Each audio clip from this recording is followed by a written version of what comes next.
and Muslims doing a science that does not require, that's all I'm saying, the science, the enterprise of science itself does not require God.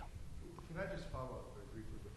I mean, if we look at the way the Qur'an describes our role and its role and its utter confidence about its message and its message, then the notion that God is somehow absent from something is unthinkable. Right. Correct? Right. Yes. So I think what it seems to me what you're describing is a little bit like what was happening in the 8th and 9th century when the Muslim world encountered the Greek pagan world and went to great lengths to coordinate the comparatively godless outlook of the Greeks with the Quranic worldview, and was very successful. We have the culmination here in the Mullah Sadr's vision, philosophical, scientific vision. So I think it's this kind of, as you alluded to earlier, that there seems to be a lack of faith. But it seems to me that Islam is quite clear that there can be nothing that, with which God is not connected. So I question again the value of giving them that card, as it were, them, you know, to say that science does not need God. But that is jahala, right, in the context of Islam, right? Islam will always say that God is necessary everywhere. So I'm just having a little difficulty following the argument. Okay, let me try one more time. What is being said is that when a Muslim scientist, and I know lots of them, go to the lab, he goes to the lab and does the science that they do, that we do today, we are dealing with specific utilitarian issues, except for a very small, very small number of scientists who are still concerned with theoretical fundamental aspects of the nature of reality, the cosmos, the composition of the cosmos and all those things. Very few people are actually doing that now. We are all now beholden to the two paymasters, the Defense Department and the pharmaceutical industry. 90% of the science being done now is being supported by these two agencies, and they are hugely vast and hugely inhuman in their undertakings, because they break down, and I know people personally who work on these very tiny little projects that fit into this grand scheme which one day sends down missiles down Baghdad. And no one, not a human being, can stand up and say, oh, you know, I feel guilty because I made that bomb, I made that aeroplane, no, because they didn't. They just put that very little tiny piece in that aeroplane that is going over there, and they have no idea where that piece is going. So that is the nature of the current scientific research. But the Muslim who is doing that. I understand what you're saying. I know you've been waiting. If you could just be very brief so that we can break for lunch. Thank you. Very brief, actually.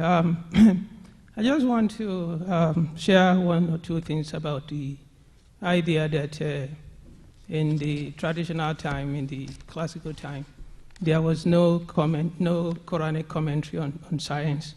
I mean, this is not a big thing, but I think when we try to look at the definition of tafsir has meaning that somebody has written a whole commentary on the entire Quran, that could be true.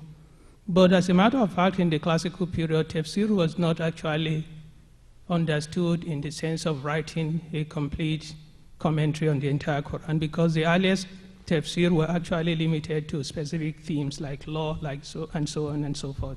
So we probably might have to review the works that were done at that time before, and to find out that whether there were portions of the Quran that were scientifically oriented and whether there were commentaries on that or not. Because you see, Ibn Sina, much of the works that we now know that were written at that time, like the works on medicine and physics and so on, if any of these if any of these works actually have references to the Quran, which in fact they're being cited as kind of to buttress their scientific understanding of whatever they were writing upon, we could actually take that to mean a form of tafsir. And I think you get the idea.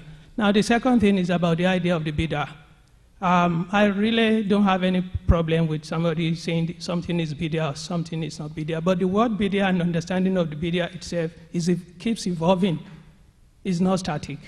For example, the classical scholars that actually declared Greek philosophy as bid'ah, they went ahead to learn it and use it for their own purpose and limit it to for a certain use. So scientific commentary is bid'ah now. If not, I don't want us to take it in the sense of bid'ah that could not be, explored. And that's what's going to happen because this endeavor has a very good chance to flourish. Thank you. I don't think there was a question, there were these two comments. But I do want to make one observation, and that is, and also that's what you mentioned, was that at the time of the translation movement that brought an enormous amount of scientific, philosophical Greek texts into Arabic, there was an intellectual revolution of the first order that sorted that material, accepted what was acceptable, rejected what was not acceptable with reasoning. It was like, if you go to another country and you have this enormous amount of new dishes coming to you and your stomach is very active and is healthy and everything, and it's to take what is there, process it and say, oh, okay, this fits with my composition, but this does not, it sends out. The Muslim stomach right now is sick. It doesn't have the capacity, and this goes with the entire encounter of modernity. Like, it's not just the scientific tafsir, but we have not developed the tools, the means, the intellectual ability to do that, what Muslims did at the time of the translation movement of the Greeks. And that's, I think, is a bigger question that needs to be tackled. Thank you. Thank you very much.